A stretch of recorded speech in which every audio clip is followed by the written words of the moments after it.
adesso sarà un momento in cui insomma saranno le squadre a salutare Daniele Orsato, invece all'ultima direzione in Serie A, non in carriera perché lo ricordiamo c'è l'Europeo. Poi insomma raccontacelo tu che l'hai vissuto anche da giocatore, come era in campo. Ma era un grande arbitro, una persona che si faceva rispettare con l'autorità, ogni suo fischio era un fischio ben accetto perché lui metteva la personalità prima di tutto, non usava i cartellini per farsi riconoscere o il fischietto, ma la sua grande figura e la capacità di leggere il calcio.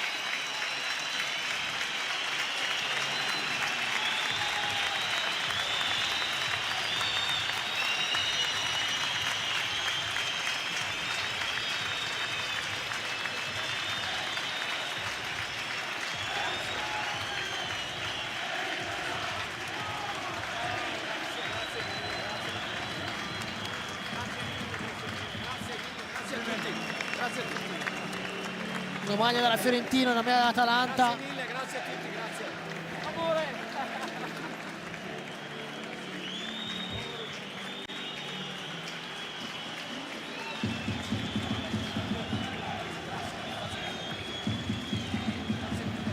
Anche la famiglia. Il figlio l'abbraccio con Pradè, 290 con quella di oggi.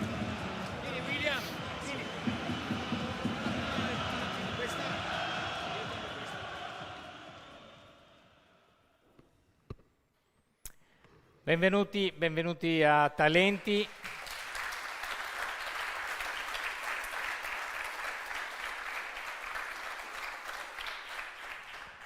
Presumo che abbiate già capito chi è l'ospite di questo mese, che è Daniele Orsato. Benvenuto e grazie. Abbiamo voluto iniziare dalla fine. Ho visto che ti sei anche un po' emozionato. Sì, buonasera a tutti, grazie dell'invito. Grazie a te della Mi disponibilità. sono emozionato sì per la mia famiglia, cioè quando c'è di mezzo la famiglia ci si emoziona sempre, almeno da parte mia ho sempre, tutto quello che ho fatto l'ho fatto sempre per il bene della mia famiglia. Sono passati quanti? 6 mesi? 6-7? Da pensionato come stai? Beh, pensionato. Sì, beh, dai. Diciamo che sto meglio di prima. Cioè vai in posta? No. No, non vado in posta a mezzogiorno oppure in banca a mezzogiorno e mezzo. No. Diciamo che almeno non ricevo più parolacce. La gente per strada mi lascia stare, quindi diciamo che sto meglio. Se ti mancano, guarda che basta, su richiesta possiamo... No, non mi manca il campo, assolutamente no. Proviamo a ripercorrere un po' la tua leggenda, perché così recitava anche la maglia che ti hanno consegnato in quell'ultima partita tra Atalanta e Fiorentina. Peraltro una leggenda per chi c'era anche il mese scorso, l'abbiamo avuta anche 30 giorni fa, c'era Franco Picco, anche lui insignito di questo titolo di uomo leggenda.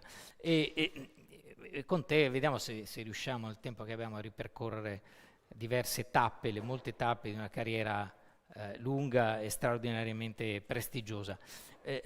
Leggevo, e ne abbiamo parlato altre volte che ci siamo visti, che prima di fare l'arbitro hai tentato di fare il giocatore e anche l'allenatore. Intuisco che non sia andata benissimo. No, non ero sicuramente, se mi sono dedicato all'arbitraggio è perché i piedi non erano buoni per giocare a calcio. L'allenatore l'ho fatto dei bambini piccoli, quindi degli esordienti, poi ho fatto anche un anno di una squadra di calcio femminile al mio paese, però poi è arrivata l'opportunità di provare l'esperienza arbitrale e diciamo che è andata decisamente meglio. Sì, direi di sì. Rispetto al calciatore direi che non ci sono dubbi. A me piace molto questa immagine che ho letto in alcune interviste, quando tu racconti che quando eri piccino giravi in casa con un cacciavite in mano, che è un po' il lancio che ho utilizzato per presentare questo Talenti, riprendendo una vecchia canzone di Lucio Battisti. Il cacciavite era più da meccanico quello di Battisti, e potrebbe interpretarlo Bruno D'Alemese, nostro amico, mentre il tuo era da elettricista, perché tu sei stato elettricista, voglio dire. Sì, io non c'entro niente, io col mondo degli arbitri è stato veramente un caso. Io Il mio sogno fin da bambino era fare l'elettricista e sono arrivato a raggiungere quell'obiettivo. Io ero anche bravo a scuola, avevo di ottimi voti alle scuole medie, solo che poi in seconda e terza media gli insegnanti cominciano a farti girare per le scuole per vedere l'orientamento che hai. Io non ero interessato a niente, io visitavo i licei, gli istituti tecnici, non mi interessava nulla. Io chiesi disperatamente di farmi visitare una scuola che mi facesse diventare un elettricista. E un insegnante mi portò al centro di formazione professionale che c'è a Trissino e lì mi innamorai dal primo giorno quando misi i piedi dentro lì e realizzai il sogno di tornare a casa con il diploma al termine del terzo anno, e il giorno successivo sono al telefono. A quel tempo nel 93 c'erano i telefoni, quelli con le rotelline. Ricordo bene. E rispose alla mia mamma, gli chiesero se ero disposto ad andare a lavorare. Mia mamma non è che con le coccole mi disse: amore, vuoi andare a lavorare domani? Mia mamma mi disse: vieni qua che ti preparo la tuta perché domani Vai. si parte. E io realizzai il mio sogno, mi ricordo ancora, mia mamma mi fece, che era una sarta, mi fece una borsettina in cuoio per mettere dentro cacciaviti, forbice. Io ero il ragazzo più felice della terra. E il giorno successivo alle 6:15 del mattino con la mia Vespa andai in centro al paese, a Requaro, passò questo pulmino e lì cominciò realizzai il mio sogno, cominciò la mia avventura da elettricista, perché io sono nato per fare l'elettricista e non l'arbitro di calcio. Con il cacciavite in mano fai ancora disastri? O... No, diciamo che me la cavo ancora bene, attenzione. Mi diverto. Ascolta, poi improvvisamente un amico, forse uno di quelli che lavoravano con te, ti invita, visti i tuoi non risultati da calciatore, dice: beh, insomma, vieni a partecipare a un corso per gli arbitri. Tu gli rispondi: ma neanche per sogno, quelli sono degli sfigati, giusto? Vero. Perché questa era l'idea. Usai questo termine perché lui mi lanciò una sfida, perché mi disse: non potrai mai capire cosa vuol dire fare l'arbitro o essere arbitro di calcio se nella tua vita non hai mai arbitrato una partita. E io gli dissi: cos'è una sfida? Sì. Mi lanciò questa sfida perché io gli dissi: ma l'arbitro di calcio è uno sfigato, no? Quando le squadre vincono è merito delle squadre, quando le squadre perdono è colpa dell'arbitro. E quindi è sempre attaccato. E lui mi disse, mi lanciò questa sfida. Io tornai a casa quella sera e chiesi a mio papà di venire a Vicenza, perché il corso arbitri era sotto lo Stadio Menti, la sezione degli arbitri di Vicenza era sotto lo Stadio Menti. E nel 93 non c'erano le strade che ci sono adesso, la Pedemontana e tutte queste strade. Mio papà mi rispose: no, a Vicenza massa distante. Vabbè. E allora gli dissi: beh papà, guarda, c'è a Schio. E mio papà mi disse: con il passo, non c'era il tunnel. Non c'era il traforo. Non c'era il tunnel. Mi disse: il passo Zon, con il passo Zovo ti porto là. E io entrai in quella sala e rimasi folgorato, come successe a quella scuola da elettricista, quando vidi in sezione a Schio appesa la foto di Gigi Agnolin. E Gigi Agnolin era per me a quel tempo, come oggi sono i più grandi calciatori per i miei figli. E mi ricordo che io dissi: io voglio arbitrare quelle partite là, quelle appese al muro. Tu sei andato a casa e ne hai parlato o con tuo fratello o io con tua mamma? Andai a casa quella sera e dissi a mia mamma, avevo fatto i conti in sezione quanti anni ci volevano per arrivare in Serie A, e dissi alla mia mamma: io in 16 anni vado in Serie A. Era l'ottobre del 92. Nel 92, e in Serie A invece sei arrivato prima, probabilmente, perché sei arrivato In Serie A sono arrivato il 4 luglio del 2006, il destino volle che io ero a Valdagno in un'azienda all'Hammer, stavo montando dei fari nel capannone e a mezzogiorno meno 10, me lo ricordo perché la chiamata è ancora salvata sul mio telefono, e mi disse: sono Gigi Agnolin. A quel tempo, nel 2006, era commissario straordinario dell'Associazione Italiana Arbitri, e mi disse: complimenti Orsato, è stato promosso in Serie A, ci vediamo a Sportiglia al raduno estivo. E io mi ricordo che ero sopra l'armatura, avevo questa tavola, mi sono seduto e dissi: ma cosa ho combinato adesso? Adesso chi lo racconta a casa? Mi ricordo che chiamai a casa mia mamma e gli dissi: mamma, prepara da mangiare, siamo in 8-10 perché eravamo i miei colleghi di lavoro, e siamo andati tutti a casa a festeggiare. Mio fratello andò in camera, tirò dal cassetto, noi dividevamo la camera insieme, da un cassetto quel foglio con scritto: io in 16 anni vado in Serie A, che fu quella famosa sera che tornai dal corso arbitro. Era il 92. Sì. Nel 93, il 17 gennaio del 93, hai arbitrato la tua prima partita. 27. Prima partita campionato esordienti. Ti ricordi dove? Sì, Chiampo Zumartezze. Cioè, roba grande. Il campo, non so se esiste ancora il campo, era sotto un monte, un campo Sì. in sabbia, me lo ricordo benissimo e me le ricordo tutte. Me le ricordo tutte. Le partite, prima mi è stato chiesto quali sono state le partite più difficili che ho arbitrato, gli ho detto tutte perché me le ricordo tutte. Cos'era arbitrare con i bambini? Cioè, voglio dire, era più difficile arbitrare i bambini o tenere a bada i genitori? Allora, nei bambini era un gioco. Sì. E mi ricordo ancora la mia prima partita, fischiai l'inizio della partita, fine primo tempo, inizio secondo tempo e fine partita. 4 fischi ho fatto. Perché nel momento in cui andavo a mettere il fischietto in bocca per fischiare un fallo, i bambini continuavano a giocare. Cioè, lì capii che nei bambini è un gioco e l'arbitro non conta nulla. Dategli un pallone, lasciateli giocare, non hanno bisogno di allenatori, sì, magari un po' più degli allenatori, ma soprattutto non hanno bisogno dei genitori in tribuna che urlino pensando di avere in campo Roberto Baggio, perché di Roberto Baggio Sai che questo abbiamo avuto uno solo. è un processo che ha cercato di portare, di trasferire in uno dei suoi tanti progetti Ezio Glerian, che è anche riuscito a convincere i genitori a starsene lontani dalle partite dove giocano i figli, e credo che quei genitori abbiano fatto del bene ai propri figli. Ma andiamo per gradi, perché prima di arrivare al 2006, cioè all'esordio in Serie A, ci sono stati dei momenti up, ma anche dei momenti negativi. Il 2005 non è stato un anno particolarmente generoso nei tuoi confronti. Al termine di quella stagione tu eri convinto di poter fare il salto e quindi di entrare ad arbitrare in Serie A, ed invece tutto sommato si è rivelata una stagione negativa e non c'è stata promozione. Non voglio dire che sia stata bocciatura, ma comunque non c'è stata promozione. Lì non ti era venuta voglia di dire No, avevo smesso. E mi ricordo ancora che era i primi di luglio, ero in un asilo nido a Requaro Terme, stavo facendo l'impianto elettrico lì, mi chiamano all'1:30 dicendomi i nomi dei 5 promossi e non c'era Daniele Orsato. E mi ricordo che chiusi la cassetta degli attrezzi, tornai a casa e andai ad allenarmi dalla rabbia che avevo dentro, per sfogarmi subito. E lì mi presentai in sezione, e qui è presente il mio allora presidente Natalino Tagliapietra, e rassegnai le dimissioni, dicendo che io per la mia esperienza era finita, avevo chiuso.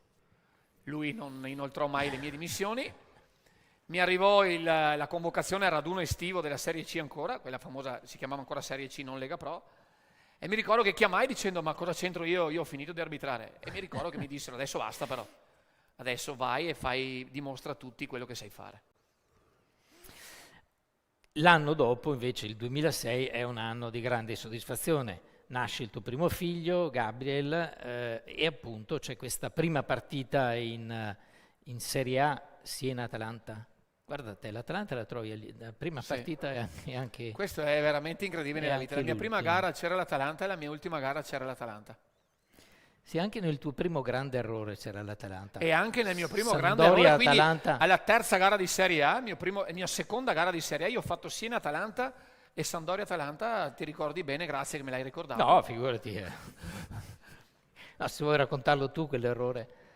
No, diedi un calcio di rigore, poverino quel giocatore Talamonti dell'Atalanta, l'ha presa sullo stomaco e io nel movimento del braccio ero convinto l'avesse presa con la mano e non c'era il VAR e quindi l'errore restò.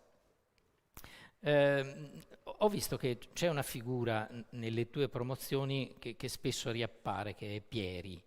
Sì. Che è stato probabilmente, non voglio dire fondamentale, ma sicuramente importante nella tua carriera. Sì, io ero al mio secondo anno in Serie D e nella graduatoria ero nella lista per andare a casa. E Claudio Pieri mi venne a vedere a Imola in una gara di fine campionato che non c'entrava niente e lui rimase colpito e mi ricordo che entrò in spogliatoio e mi disse tu non puoi andare a casa. Tu l'anno prossimo, io se diventerò il capo della Serie C, l'anno prossimo tu diventerai un grande arbitro. Andai in Serie C, lui poi continuò con la Serie D. Fatalità, l'ultimo anno mio di Serie C arrivò Claudio Pieri e mi disse quest'anno vai in Serie A. Lui ha creduto tanto in me anche quando sbagliavo ed è quello che io oggi cerco di vedere negli arbitri più giovani. Non vado a fargli la lista degli errori, vado a vedere se l'arbitro ha le qualità anche quando sbaglia. Torno un attimo a quel Siena-Atalanta, quel tuo esordio in Serie A, perché come ho scritto in fase di presentazione ci sono dei momenti in cui le lacrime sono importanti e hanno un senso. Ecco, in quella partita le lacrime sono quelle di tuo papà che ti venne a vedere dopo essersi comprato anche il biglietto per venire. Sì, aveva l'accredito, gli avevo fatto l'accredito e lui andò al botteghino dei biglietti per comprarsi il biglietto e gli dissero guardi che non possiamo darle il biglietto perché lei ha già l'accredito, lui insisteva che voleva comprarsi il biglietto. Però sì, l'immagine che ho che salendo le scale a Siena il corridoio era così piccolo, si saliva in un corridoio singolo perché non si passava in due. E la prima immagine è di mio papà con questo fazzoletto enorme davanti al naso, che si soffiava il naso dalle lacrime, perché mi raccontò settimane dopo la soddisfazione di un genitore a vedere il figlio che fa l'esordio in Serie A, che fino a qualche anno prima era all'oratorio, è qualcosa di unico. Tua mamma invece è venuta una volta sola, poi ha raccolto tutte le improperie che ti hanno rivolto e Mia le mamma- ha detto, "Beh, mi bastano", mi ha detto però. Mia mamma venne in terza categoria, ero a Cartigliano, quindi uno dei miei primi anni, 94, e tornando a casa in macchina mi disse devo capire una cosa, fai l'arbitro, tu sbagli tu e offendono me. E allora mi disse, caro tesoro mio, mi disse io non verrò più a vedere una partita tua, non è più venuta mia mamma a vedere perché diceva ma sbagli tu e offendono la mamma dell'arbitro, non lo trovo giusto e non venne più.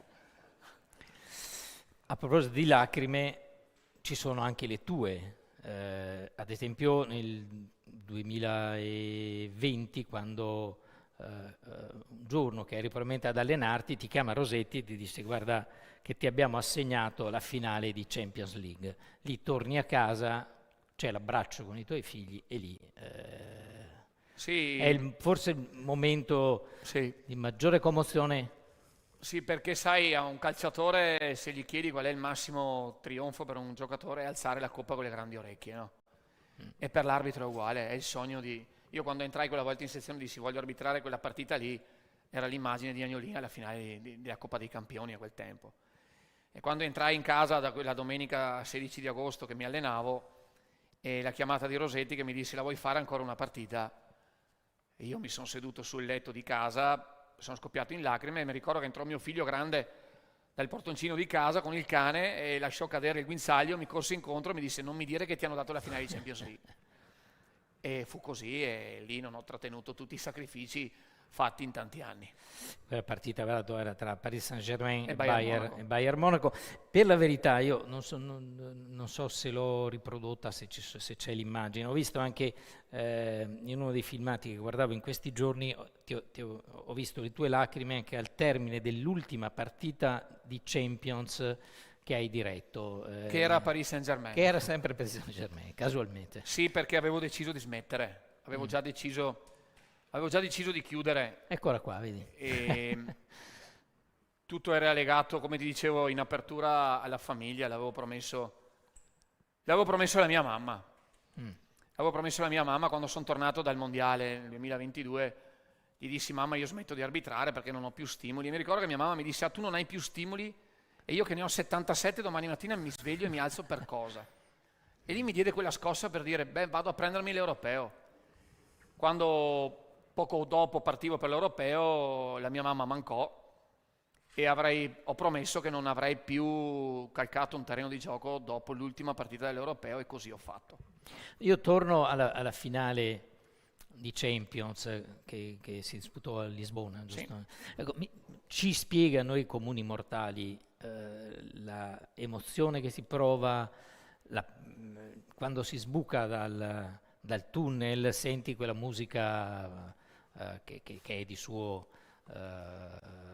emozionante e sai che hai l'incontro più importante a livello di competizione calcistica tra club. Io ti posso assicurare che la musichetta, noi la chiamiamo la musichetta della Champions League, è unica. Ti dà una carica e ti fa capire, dici sono veramente io mi ricordo che entrando in campo dissi ma sono veramente io stasera che devo fischiare questa partita. Tutte le preoccupazioni che ha un arbitro, le preoccupazioni di un arbitro sono quelle di fare bene. Fare bene è una preoccupazione, perché vuoi non sbagliare niente, vuoi vedere tutto, vuoi essere vicino, vuoi cercare di dare del tuo massimo. Tutte queste preoccupazioni al fischio iniziale spariscono È vero, ogni arbitro si prepara bene, fino al fischio d'inizio ha 1000 tensioni, 1000 obiettivi, ma il fischio d'inizio sparisce tutto e la partita va come deve andare. Che è stato un evento straordinario seguito da milioni di spettatori da casa, perché quella partita si giocò senza pubblico, giusto? È l'unico grande rammarico che ho, è di averla fatta senza pubblico, però purtroppo credo che attraversavamo un periodo che le preoccupazioni più importanti erano altre e non la finale di Champions League. Tu hai dichiarato che servono concentrazione, personalità, forma fisica, sintonia con i collaboratori per essere dei buoni, degli ottimi arbitri. Ti chiedo, tu sei mai stato in soggezione o hai avuto paura? No, paura no. No, la paura è un sentimento, perché la paura è un sentimento che non ho mai avuto sul terreno di gioco. L'ho avuto in altri contesti, in famiglia, nel lavoro, quella sì. Ma nel terreno di gioco no, perché la paura di sbagliare non può far parte del nostro mestiere, ma non solo nel mestiere di arbitro di calcio, è nel mestiere di tutti i giorni, non dobbiamo avere la paura di sbagliare. Perché chi sbaglia è perché fa qualcosa. Quelli che non sbagliano mai sono quelli che sono a casa seduti davanti alla TV, quelli non sbagliano mai. Ma sbagliano a stare a casa seduti? Io non ho mai avuto paura, ho avuto tante tensioni, tante preoccupazioni, perché ovviamente certe partite portavano certi tipi, dipende dagli ambienti, portavano certi tipi di aspettative, quindi le preoccupazioni erano molto alte, però diciamo che le ho sempre preparate al massimo e poi alla fine mi ripetevo sempre, alla fine è sempre solo una partita di calcio. Sì. Tu hai dato, non so se fino all'ultimo, però per molti anni davi del lei a tutti i giocatori, fino alla fine? Non fino alla fine, perché poi dopo tanti anni di permanenza in Serie A i giocatori poi sono sempre gli stessi. Verso la fine davo del lei a chi si comportava male e soprattutto i più giovani. All'inizio davo del lei perché il senso di rispetto all'interno del terreno di gioco, i giocatori sentivano l'arbitro che dava del lei a tutti, si sentivano tutelati perché questo ci tratta tutti uguali. L'ho fatto fino alla fine. Diciamo che i giocatori che ho conosciuto in questi anni per più lungo tempo accettavano il dare del tu, loro mi davano del tu ed era un tu educato. Chi si comportava male gli davo del lei per mantenere le distanze. Questo format si chiama Talenti. Ecco, esiste un talento per fare l'arbitro o serve qualcos'altro? Allora, il talento, quando si dice un arbitro ha talento o un giocatore ha talento, è perché gli riescono delle cose normali che gli altri non riescono. Però la più grande qualità che ha un talento è quello che si sa migliorare. Il talento continua a migliorarsi, è incredibile, gli altri faticano per imparare delle cose che lui sa fare in maniera naturale, il talento si migliora sempre. Io con questo non voglio dire che sono stato un talento dell'arbitraggio, però io ho sempre lavorato sui miei errori e non ho mai ripetuto gli stessi errori. Ho sbagliato tanto, ma non sono mai stati gli stessi errori. Questo voleva dire che lavoravo sugli errori per non ripeterli. E non dico che ho avuto talento, per carità, magari la mia mamma mi ha dato, quando mi ha messo al mondo, mi ha dato delle doti naturali e questo è indiscusso per tutti nel mondo. Ma ero nato per fare l'elettricista, mi ha dato le doti per fare l'elettricista, non l'arbitro di calcio. Però io ho sempre lavorato duramente e i risultati che ho ottenuto devo ringraziare il lavoro che ho fatto. Non mi sono mai accontentato. Quando raccontavo prima nel 2022 tornai dal mondiale, dissi adesso smetto perché non ho obiettivi, però sapevo che le selezioni erano difficili. Sai, a 47 anni competere con arbitri di tutto il mondo di 30-35, dover fare i 40 metri sotto i 5 secondi e 80, per un arbitro di 47 anni non è facile, avendo sempre fatto 5,80, 5,85, quindi partivo tutte le settimane, 2 volte a settimana andavo a Bergamo ad allenarmi con un preparatore apposta sulla velocità per un anno intero. E mi sono messo in discussione quando nel 2006 non sapevo una parola di inglese e l'allora disegnatore Collina mi disse vabbè, se non impari l'inglese e la tua esperienza qui dura poco. E io mi sono messo a 31 anni, sono tornato sui banchi di scuola per imparare la lingua inglese per poter raggiungere il sogno di arbitrare le partite europee. Non mi sono mai accontentato e ancora oggi che ho smesso di arbitrare, quando ero sull'aereo di ritorno da Francoforte, quando mi dissero fai le valigie e vai a casa, io salì in aereo e dissi ok, da oggi l'arbitro che è dentro di me muore, è morto. E adesso io l'arbitro l'ho saputo fare, non importa come, se bene o male, adesso devo fare l'arbitro agli altri. Devo riuscire a far fare gli arbitri agli altri. Ed è questo il mio obiettivo e sto lavorando duro per imparare a diventare un formatore di arbitri. Io lo applaudirei.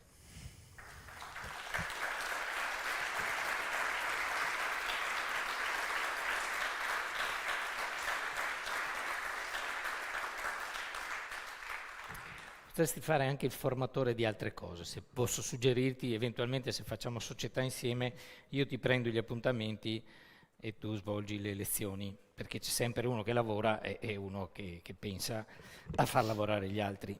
A me tocca quella parte lì. Hai diretto 290 gare e non 289 come avevo scritto io, scusa. Hai il record per quelle di Champions tra gli arbitri italiani. Quanti ne hai diretti in Champions? No, ma anche gli arbitri europei, Anche 56. 56.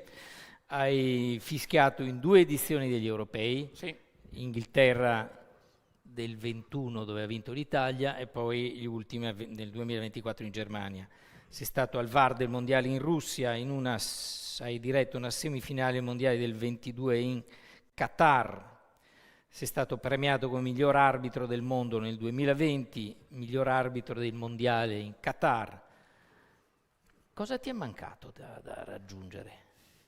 Guarda, hai elencato delle cose che sinceramente sì, sono a casa, sono dei trofei che sono a casa, che ogni tanto quando sono da solo li guardo e allora in ogni riconoscimento ho un'immagine. Guardo quel riconoscimento e mi viene in mente un'immagine.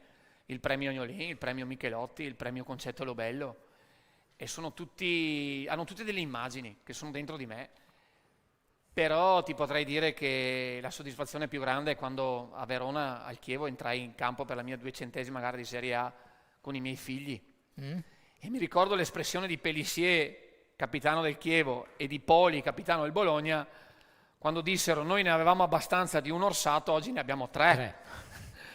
Ed è l'immagine più bella. Quel giorno avevo una 60ina di persone dal mio paese e dalla mia sezione che erano venuti a vedere.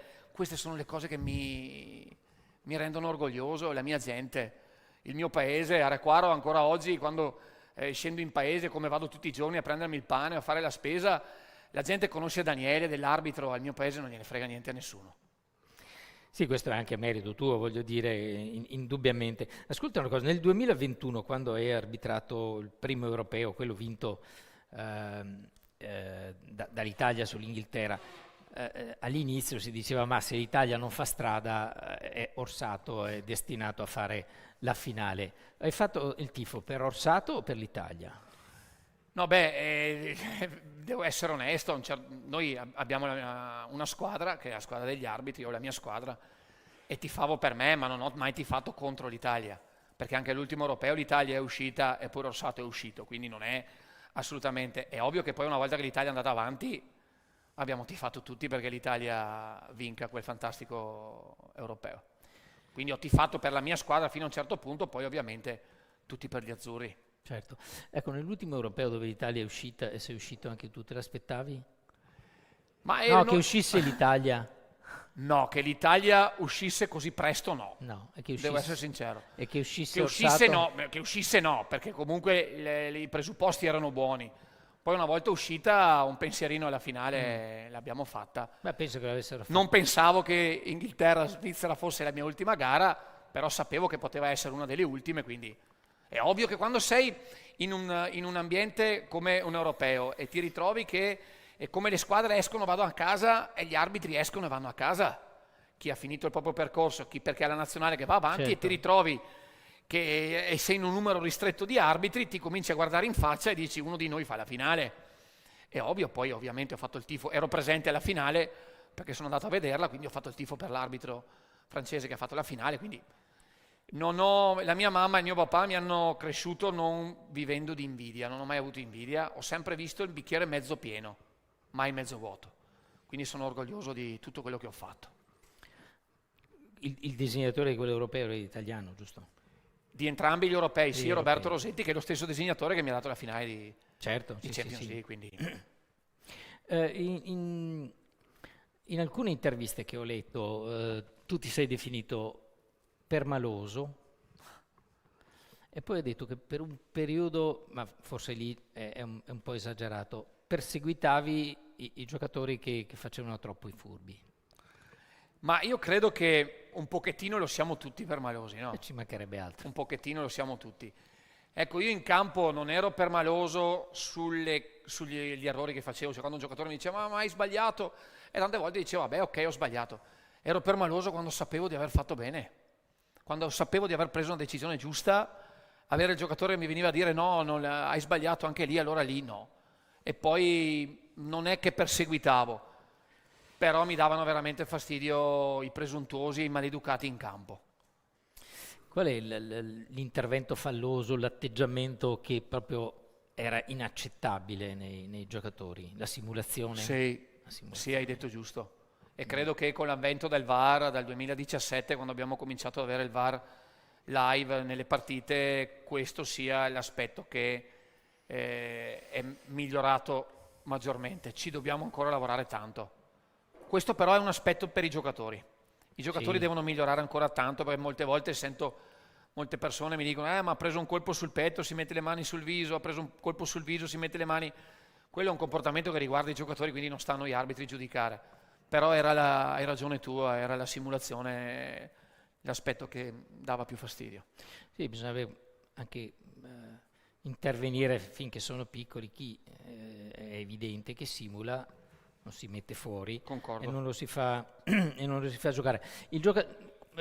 Ho visto che spesso quando c'è da citare il giocatore corretto come immagine richiami Zanetti. Sì, sì, perché io ero un ragazzino, quindi io arbitravo l'Inter di Mourinho, che ero un ragazzino, avevo 3 o 4 anni di permanenza in Serie A. In Serie A, finché non hai 50-60 gare di Serie A, sei un ragazzino, devi fare l'esperienza. E lui è stata la persona, dico una persona, non il calciatore, la persona con una umanizzazione incredibile. Cioè io anche quando sbagliavo e si accorgeva che sbagliavo mi diceva vai avanti, non ti preoccupare, tu arbitra. Quando c'era magari dei giocatori, sai, quell'Inter era forte, parliamo di Stankovic, Cambiasso, Lucio, Samu, erano giocatori con una personalità importante. Io ovviamente mi trovavo in difficoltà, e con lui potevo chiedergli una mano e me l'ha sempre data.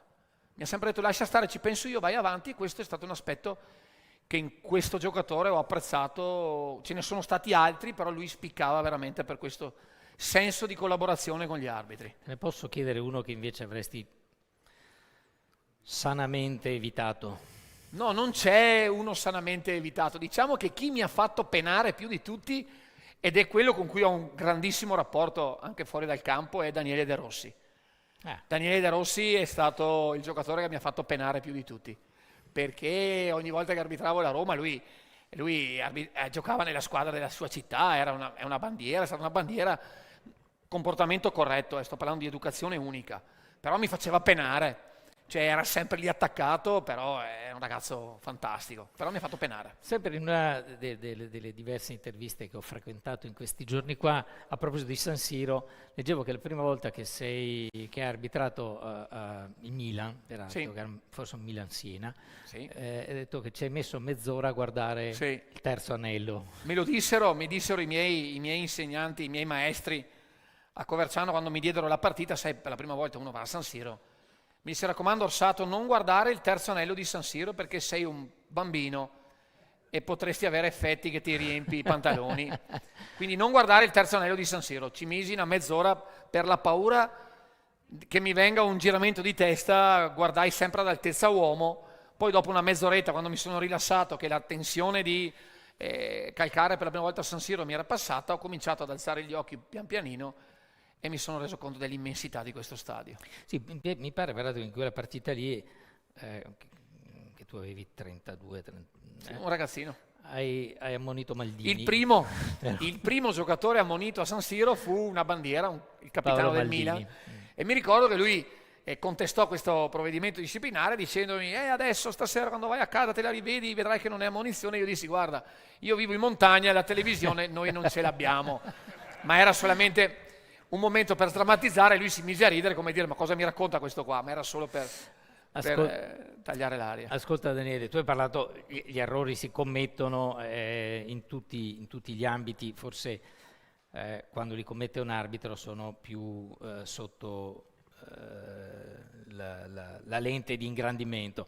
Forse quello più clamoroso ci riporta ad una Juve-Inter, lo scontro Pjanic, quello dell'Inter non me lo ricordo. Ecco, Inter-Juve, grazie Bruno.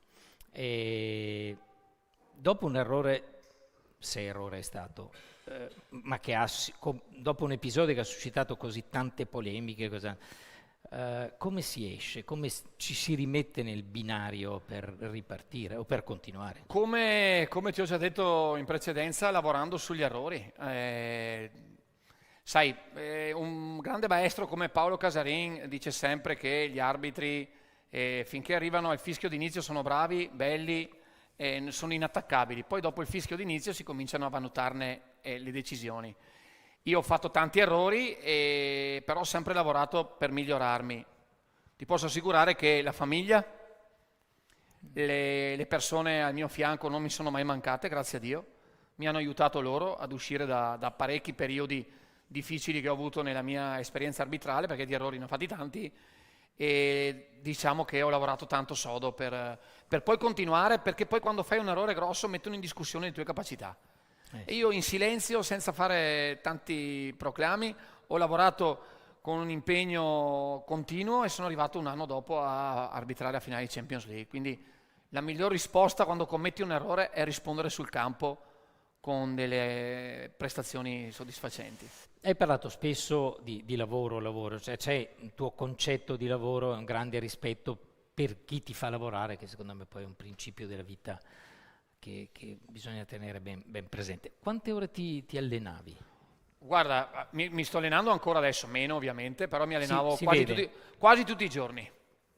Un arbitro si allena anche quando fa la cicletta in casa per scaricare le tensioni della partita del giorno prima, però credo di dire che oggi non c'è un arbitro che non si allena tutti i giorni, perché quando devi smaltire le tossine di una partita importante devi andare a correre il giorno dopo, o quando hai il nervosismo o la carica di un periodo dove le cose non ti vanno bene, come dicevo prima, quando hai una delusione come la mancata promozione, il correre ti aiuta a sfogare e a bruciare quello che sono le energie negative, ma lo facciamo nella vita di tutti i giorni, quando siamo arrabbiati in casa, quando qualcosa ci va storto al lavoro, la cosa migliore è uscire e andare a correre.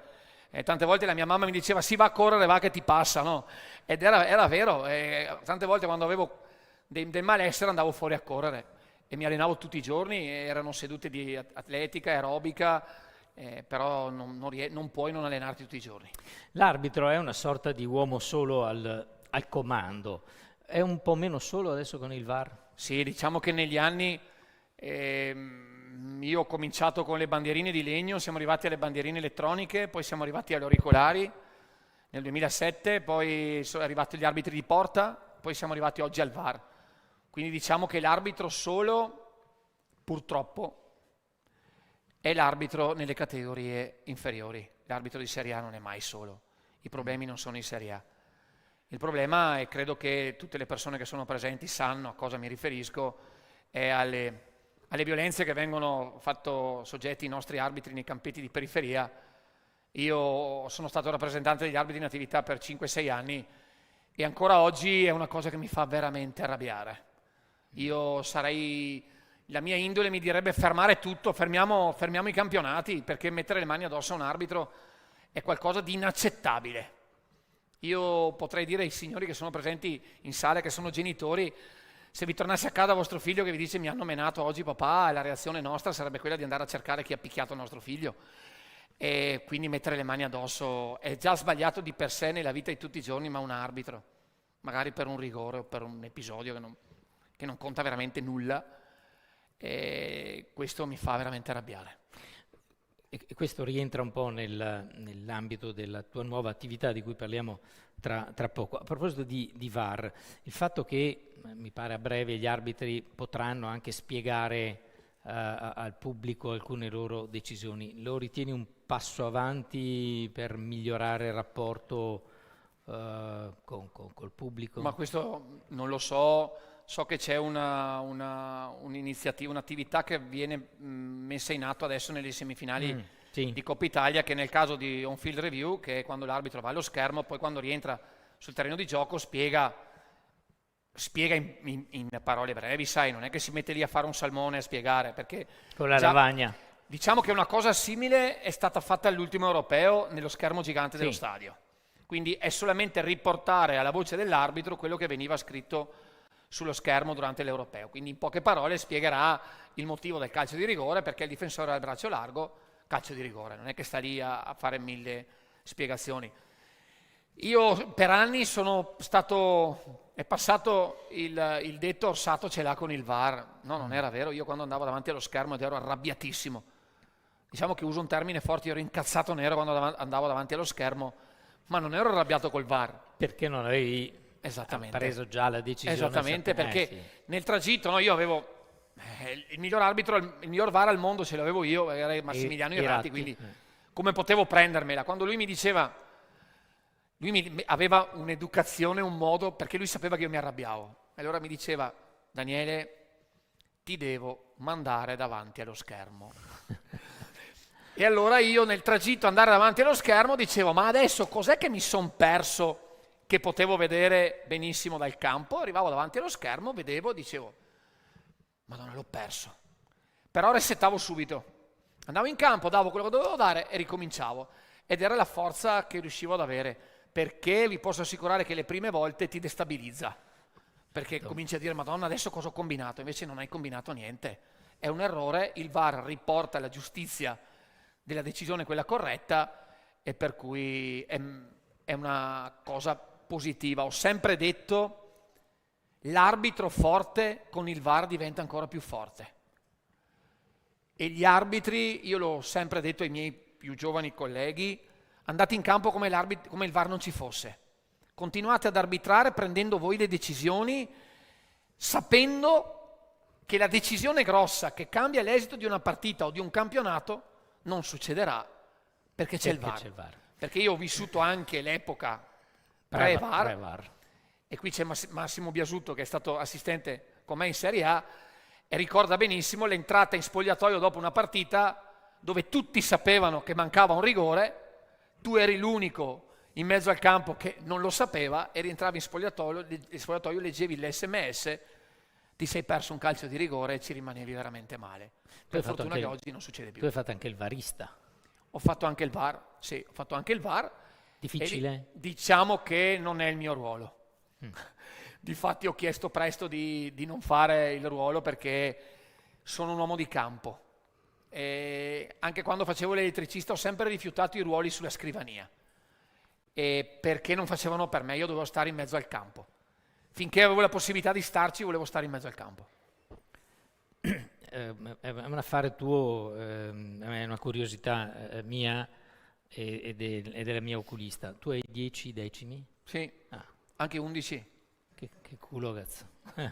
Faccio ancora No, le vedi. visite medico-sportive, ancora adesso che ho terminato. No, le faccio anch'io, e si intuisce anche perché. Non li porto cioè li porto perché me ne hai fregati tu 5-6 che erano miei, di quei diottrie lì erano mie. Almeno 5-6 che ce l'hai tu erano mie. Ascolta, è vero che prima di andare in campo con la tua squadra gli facevi ascoltare una playlist? Sì, c'erano Cioè, assolutamente i Dire Straits. Cioè non c'era una partita, ormai credo che i miei, soprattutto all'estero, perché le squadre all'estero sono fisse, le sapevano a memoria. E poi prima di entrare in campo ascoltavano le 3 o 4 canzoni di Rocky Balboa. E magari qualcuno pensa è un esaltato, no? Mi aiutavano a concentrarmi, e poi l'ultima era i 4 minuti del Ogni maledetta domenica, il discorso di Al Pacino, perché io volevo che i miei assistenti, il quarto uomo e i miei VAR, prima di lasciare la sala dello spogliatoio per andare in sala VAR, andassero in sala VAR e in campo con la mia stessa faccia, con i miei stessi occhi, la mia stessa espressione. Quello pretendevo e devo dire che sono stato fortunato. Scusa, playlist sempre quella? Non si cambia. Cioè tu pere così, voglio dire, perché... Cioè, Però sono carine le canzoni, sì, Dire no, Straits no. sono carine le canzoni. Sono dei miei tempi, pensavo che avessi aggiornato, cioè avendo fatto una carriera abbastanza lunga, nel frattempo qualche brano nuovo è uscito, voglio dire, in 30 anni di arbitraggio. Le ascoltano da un'altra parte. Sì, posso immaginare. Ah, l'altra cosa che è rituale, che è stata rituale, era nel momento in cui si entra in campo, tu lanci per aria il... Sì. Ce l'avevamo anche in un'immagine che ho Sì, visto. perché la mia famiglia, mia moglie e i miei figli mi hanno sempre detto: papà, sei sempre con quel volto scuro in campo, no? Sei sempre così serio, a casa non sei così. A casa sei il simpaticone, quello che fa casino, non c'è mai pace in casa perché sei un giocherellone, invece in campo sei sempre con quel volto scuro. Noi non ci saluti mai, i miei figli volevano che io entrassi in campo allo schieramento, salutassi i miei figli, ma non era possibile. L'accordo era: in ogni partita entravo in campo con un bambino, il bambino non prendeva mai il pallone, lo prendevo io. Prendevo il pallone dal cono, lo gettavo in aria e lo riprendevo, era per salutare. I miei figli e mia moglie guardavano solo quella cosa lì delle mie partite, stop. Mi vedevano entrare in campo, sapevano che ero ad arbitrare perché mi vedevano entrare in campo. E quello era il saluto di riconoscenza alla mia famiglia. Il giorno della designazione normalmente qual era? Mercoledì, giovedì? Mercoledì. Sì. Ti manca quel giorno lì? Sì, o no? sì. La Sì, non sorpresa. mi manca il campo, non mi mancano le partite, non mi mancano i raduni, mi manca la telefonata del allora Daniele, devo darti la partita, domenica sei in Serie A a fare questa partita. Ecco, è il momento che ogni arbitro aspetta. Ma fin quando ero ragazzino e arrivavano a casa le buste con le partite, entravo in casa, guardavo sulla credenza di casa e dal colore della busta sapevo che categoria arbitravo. La bianca era la prima categoria, poi l'azzurra era la promozione e arancione era l'eccellenza. E quindi gli umori ballavano a sequenza dell'importanza della categoria. 2 agosto 2024 è il giorno in cui tu firmi le tue dimissioni. Sì. Ecco lì cosa c'è? Commozione, rimpianto, rabbia perché il tempo è passato, dillo a me, frustrazione? Vuoi che vi faccio ridere? Se avete visto il film di Checco Zalone Quo Vado, al termine Zalone firma le dimissioni, la famiglia gli presenta una penna perché questo non si voleva mai dimettere. Ecco, guarda qui. Ed è successo esattamente anche con me. I miei figli, quando ho detto oggi mi dimetto, mi portarono la penna dicendomi: firma le dimissioni papà, adesso basta col campo. No, rimpianti, anzi no, ero decisissimo, cioè ancora oggi non ho nessun rimpianto, anche perché sapevo a cosa andavo incontro, a quello che sarebbe stato nei mesi successivi il mio ruolo, perché ho deciso di far arbitrare gli altri. Non sto cercando Orsato. Io ho avuto la fortuna da settembre a dicembre di andare per la mia sezione di schio a vedere gli arbitri nei giovanissimi, nei allievi, terza categoria, seconda categoria. Non cerco Orsato, anche oggi con questo nuovo ruolo che ho di cercare di vedere arbitri in Serie C, giovani della Serie A e B, in Serie D, andare a vedere arbitri in tutta Italia, non cerco Orsato, però sto cercando di portare agli arbitri più giovani la mentalità di Orsato. Cioè io ho saputo come si arriva in Serie A, come ci si sta per tanti anni, come si arriva alla UEFA, alla FIFA, voglio tramandarlo agli altri, ma una cosa che dico sempre: ragazzi, siete disposti voi a fare i sacrifici che ho fatto io? E glieli metto davanti agli occhi quali sono stati i sacrifici che ho fatto io. E dico sempre: se sarete disposti a fare i sacrifici che ho fatto io, allora potrete avere soddisfazioni. Se non siete disposti, lasciate. Mi dai nella scala dei sacrifici il più grande sacrificio che ti è costato in questi anni di carriera? Posso dirti il tempo e la mia famiglia. Penso sì.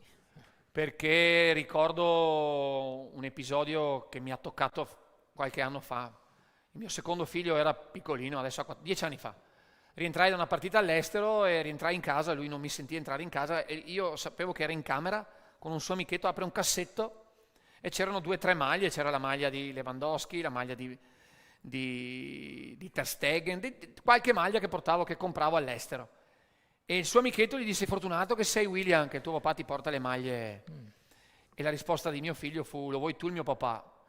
Non c'è mai a casa al mio compleanno, non c'è alla recita della scuola, non c'è. E lì ti senti, non voglio usare il termine, però ti senti. Immagino. Puzza? Sì. Era ho pensato anche io a stessa roba. Oggi sei commissario per lo sviluppo del talento arbitrale dell'AIA, ma come dicevamo prima, gli arbitri giovani continuano a vivere delle disavventure incredibili. C'è una modalità per cui si possano tutelare di più? Sai, c'era un allenatore che diceva vorrei allenare una squadra di 11 orfani, perché dava la colpa a quelli che erano i genitori. Io vi posso dire che dovremmo partire da molto più lontano, cioè dall'educazione, dal rispetto che oggi manca. E le ultime parole che ho sentito dire da Papa Francesco in questi giorni furono chiedere permesso, chiedere scusa, dire ho sbagliato. È difficile, perché molto spesso l'orgoglio ci porta a fare cose fuori dal mondo. Io dico solo che i nostri ragazzi che praticano sport, perché l'arbitro di calcio è uno sport come il ragazzino che gioca a calcio, come genitori pensiamo che l'arbitro che è in campo sia nostro figlio. Solo con questi occhi riusciremo ad uscire da quella che è la visione di questo uomo nero che fischia e che se sbaglia è la fine del mondo. No, se sbaglia non è la fine del mondo.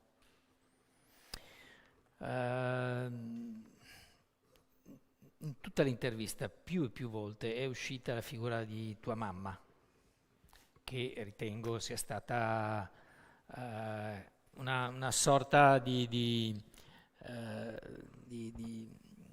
punto di riferimento da bambino, quando hai fatto la scelta di fare l'elettricista, quando poi hai deciso di deviare e fare l'allenatore.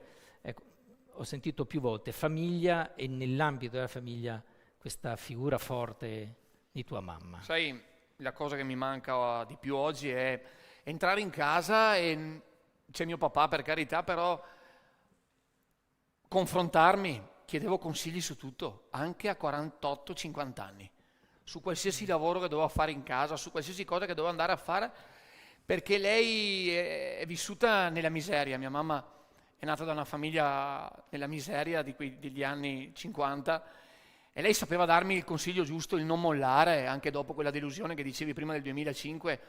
E allora nelle parole nostre in dialetto: va a fargliela vedere, non mollare, no? Ma cosa ti ho insegnato io? Lasci così facilmente, non mollare mai e trovare le motivazioni dentro. Ecco, quello che mi manca oggi è proprio quella persona che mi sprona. Adesso devo trovarlo dentro di me, perché penso che devo essere io adesso oggi uno sprono per i miei figli. Ecco, a proposito dei tuoi figli, di Gabriele e di William, c'è una frase che hai cercato di trasferire a loro, forse alla fine di una trasferta dove hai mancato di partecipare alla recita, ma è anche dopo magari una partita importantissima in Champions, ed è questa: non esistono cose impossibili, esistono cose che si possono fare, altre che non si possono raggiungere. Sì, gli dissi, quando di fronte alle loro piccole difficoltà, che può essere una verifica a scuola, può essere un esame di quinta elementare, e dicevo: non esistono cose facili o difficili nella vita, esistono cose che si possono fare e cose che non si possono fare. E io non ho mai fatto delle cose al posto dei miei figli, e vi posso portare l'esempio di cambiare la cammaraдаria della ruota della bicicletta. L'ho fatto con loro e gli ho sempre detto ai miei figli: quando una cosa che si può fare a te sembra difficile, basta farla una volta e per te poi diventa la normalità. E quindi ho sempre cercato di essere al loro fianco, il custode dei loro errori.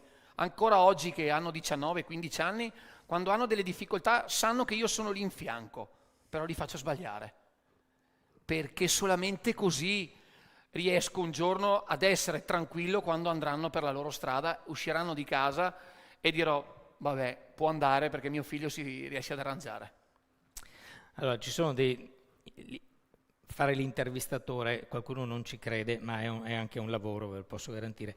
E come tutti i lavori, qualche volta lo si fa per dovere, quando si hanno personaggi e ospiti come Daniele Orsato, lo si fa per piacere. Quindi ti ringrazio. Grazie a te. Della tua Grazie mille. sincerità e disponibilità, perché so che è così. Non so se qualcuno avesse il piacere, la volontà, l'interesse di rivolgere, facciamo 2 o 3 domande che possiamo, che potete rivolgere a Daniele Orsato, volentieri. Vi arriva il microfono, mio amico Fabrizio. Domande brevi, risposte lunghe. Certo, grazie. Ecco, come ex arbitro volevo chiedere il tuo pensiero sulle donne arbitro, che è una cosa che a me piace moltissimo, nel senso, però volevo capire anche un po' com'è l'evoluzione di questo. Diciamo che è un arbitro di calcio, tanti sento dire arbitresse, arbitre, no, non c'è arbitresse e arbitro, è un arbitro di calcio. Quindi abbiamo la dimostrazione della Maria Sole Ferreri Caputi che arbitra in Serie B, abbiamo la Silvia Gasperotti che è di Rovereto qui vicino a noi che arbitra in Serie C. Hanno delle qualità, sta solamente a loro mettere in pratica gli insegnamenti che ricevono per poter raggiungere obiettivi, partecipano agli prossimi europei, sono convocate entrambe come arbitri centrali in campo, quindi, ma io credo che ormai per tutti sia diventata la normalità, ormai nessuno più si stupisce, ma oggi c'è una donna, no, oggi c'è un arbitro, quindi voglio dire, ormai non c'è più nessuna preclusione, nessuna idea, ma è una donna, no, in tutti gli sport, quindi anche nel mondo degli arbitri, assolutamente. Ti ringrazio. Qualcun altro che ha il piacere di rivolgere una domanda a Daniele? Sì, c'è il ragazzo lì. Chi è? Buonasera, innanzitutto grazie mille della presentazione, della sua vita, è stata bellissima. Negli ultimi anni ci sono state diverse innovazioni nell'arbitraggio e lei ce le ha elencate. Che tipo di innovazioni vede per il futuro? Grazie. La prossima innovazione sarà quella di togliere l'arbitro. Di togliere l'arbitro centrale, magari non lo so se metteranno un robot in futuro, nel 2050, 2060. No, adesso a parte gli scherzi, non lo so dove arriveremo. Penso che 10 anni fa, 15, non avremmo mai pensato, nessuno avrebbe pensato che saremmo arrivati a quello che c'è oggi. Quindi vedremo poi, sinceramente non ti saprei dire. Possiamo implementare, migliorare tutto quello che abbiamo, che se è per il bene del calcio è giusto che vengano, però non ti saprei dire che cosa succederà in futuro sull'apporto tecnologico. Qualcun altro che alza la mano, altrimenti io... La signora? La signora arbitra o arbitressa? O solo signora? Solo signora, grazie. Vabbè. No, io volevo chiedere, davanti a uno stadio con 80.000 persone, come reagisce, come riesce a far passare chiaramente la sua decisione, ma non tanto verso le 80.000 persone, ma dentro se stesso, nel senso anche quando gli 11 giocatori, in base alla decisione che lei prende, hanno una reazione a favore o contraria a lei, ma come riesce a sostenere questa... Difendere la decisione in campo. Come, scusi? Difendere la decisione in campo. Sì. Renderla accettata. Renderla accettata è difficile. Se io cerco in campo di convincere un giocatore che la mia decisione è corretta, lascia perdere che non ci riuscirai mai.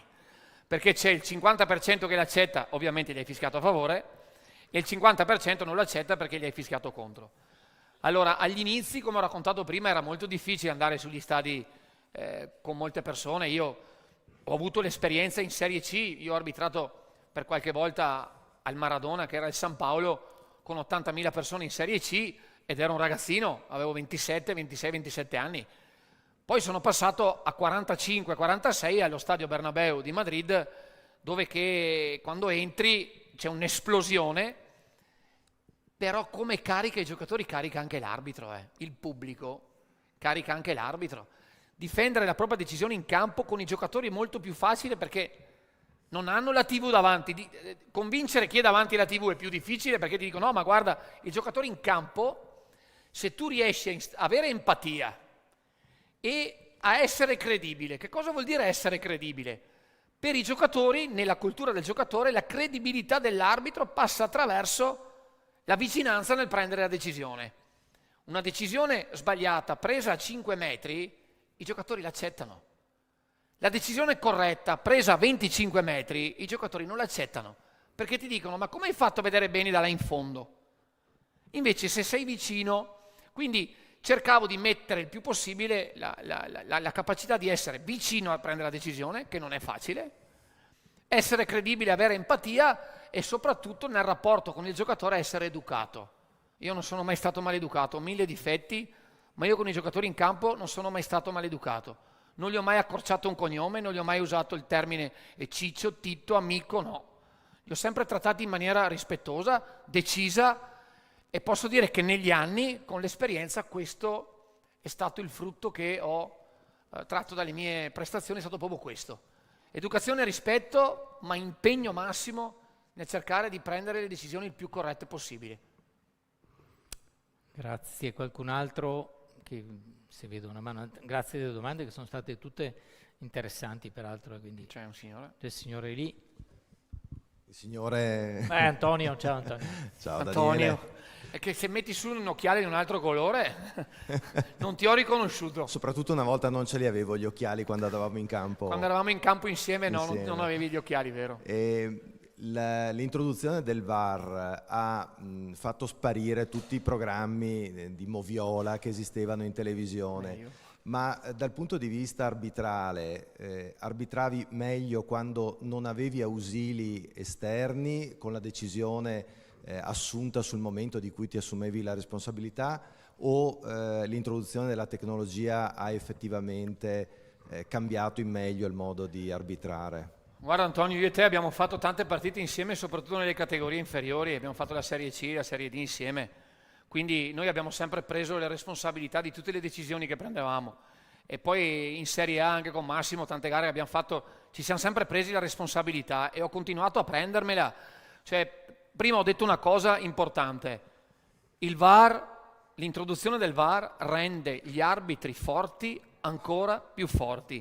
È importante che nella mentalità dei giovani che stanno crescendo e cresceranno in epoca VAR, crescino con la mentalità che abbiamo avuto noi, quella di continuare a decidere in campo, di continuare a prendersi le responsabilità, di non aver paura di spiegare l'errore, di non aver paura assolutamente di commettere l'errore, non perché abbiamo questo giubbetto salvataggio che è il VAR, ma il VAR ci aiuta a correggere quel piccolo errore. Perché? Perché nelle statistiche di fine stagione degli ultimi anni ti posso dire che gli arbitri che hanno usato meno il VAR sono gli arbitri più vecchi e gli arbitri più giovani sono quelli che sono andati di più al VAR.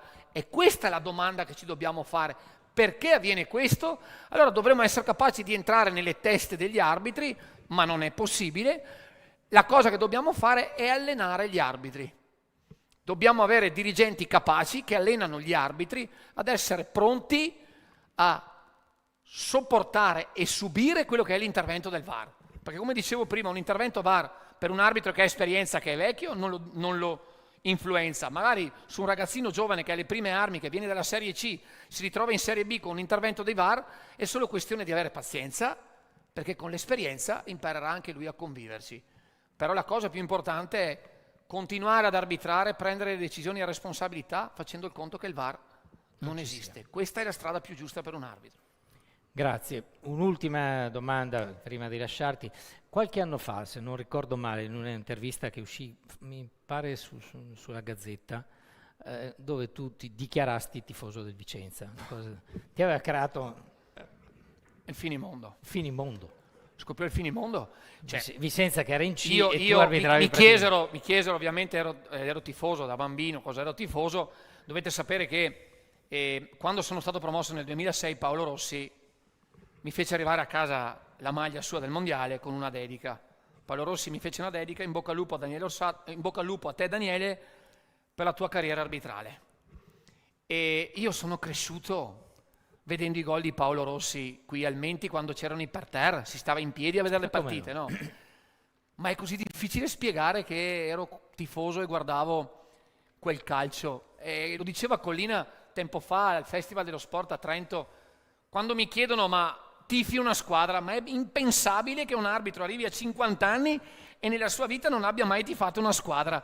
Cioè è così male dire che io da bambino seguivo il Roberto Baggio, che i primi raduni da ragazzino li ha fatti al campo del mio paese, quindi sono rimasto col colore di Roberto Baggio, di Paolo Rossi, e la maglia di Paolo Rossi all'ultimo mondiale era presente con me in tutte le mie partite del mondiale, ed è l'unica maglia di giocatore di calcio che tengo nel mio armadio in casa.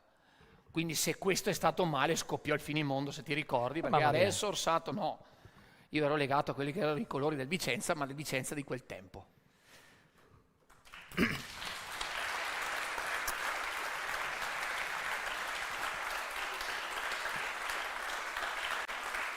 Ascolta, a proposito di quei colori lì che noi vediamo da qui, siamo appunto nella sede della Fondazione Università di Vicenza che sta davanti, ho impressione che anche quest'anno va di magro anche quest'anno. Vabbè, è appena passata Pasqua, ho questa impressione, però aspettiamo venerdì e incrociamo le dita, quelle dei piedi, perché le altre è troppo facili. Ringraziando Daniele Orsato, una delle leggende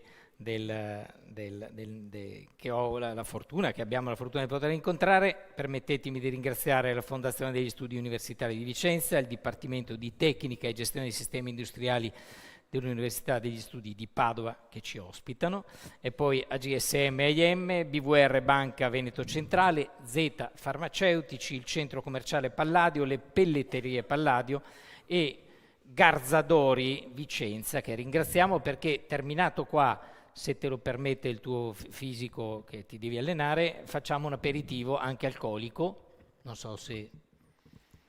Ora posso. Se mi dici, sai che io... Ora posso. Anche prima, non vado più in campo. Anche prima, potevi, anche prima. Adesso non solo in circoli ristretti, sì, fuori dagli occhi indiscreti. Fuori dai circoli, degli occhi indiscreti.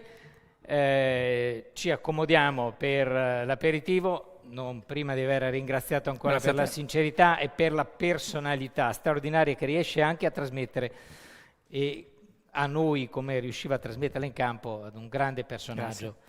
Grazie Luca. Come Daniele Orsato, grazie. Grazie mille Luca. Grazie mille. Grazie.